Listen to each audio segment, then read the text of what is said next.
ಕಾಂಚನ textile manager Dinesh Raj ಕೊಲೆ ಪ್ರಕರಣ ಸೇರಿದಂತೆ ಒಟ್ಟು 6 ಗಂಭೀರ ಅಪರಾಧ ಪ್ರಕರಣಗಳಲ್ಲಿ ಭಾಗಿಯಾಗಿ ಕಳೆದ 11 ವರ್ಷಗಳಿಂದ ತಲೆಮರೆಸಿದ್ದ ಆರೋಪಿ ಶಾಹುಲ್ ಹಮೀದ್ ಎಂಬಾತನನ್ನ ಮಂಗಳೂರು ಸಿಸಿಬಿ ಪೊಲೀಸರು ಬಂಧಿಸಿದ್ದಾರೆ. ದಿನೇಶ್ ರಾಜ್ ಕೊಲೆ ಪ್ರಕರಣ ಸೇರಿದಂತೆ 3 ಪ್ರಮುಖ ಪ್ರಕರಣಗಳಲ್ಲಿ ನ್ಯಾಯಾಲಯವು ಈತನ ವಿರುದ್ಧ ಈಗಾಗಲೇ ವಾರೆಂಟ್ ಹೊರಡಿಸಿತ್ತು. ಆರೋಪಿ ಶಾಹುಲ್ ಹಮೀದ್ ವಿರುದ್ಧ ಕಿಡ್ನಾಪ್, ಸುಲಿಗೆ, ಸರ್ಕಾರಿ ನೌಕರರ ಕರ್ತವ್ಯಕ್ಕೆ ಅಡ್ಡಿ ಹಾಗೂ ಕೊಲೆ ಯತ್ನ ಸೇರಿದಂತೆ ಹಲವು ಗಂಭೀರ ಪ್ರಕರಣಗಳು ದಾಖಲಾಗಿವೆ.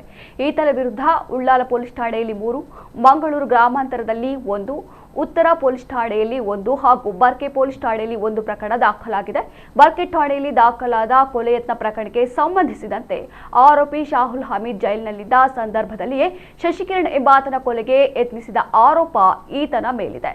ಈ ಹಿಂದೆ ನರಸಿಂಹ ಶೆಟ್ಟಿಗಾರ್ ಹಾಗೂ ಪೊಳಲಿ ಅನಂತಮೂರ್ತಿ ಕೊಲೆ ಪ್ರಕರಣಗಳಲ್ಲಿ ಭಾಗಿಯಾದ ಆರೋಪ ಹೊಂದಿದ್ದರೂ ಬಳಿಕ ನ್ಯಾಯಾಲಯದಿಂದ ಖುಲಾಸೆಗೊಂಡಿದ್ದರು ಎಂದು ಪೊಲೀಸರು ತಿಳಿಸಿದ್ದಾರೆ.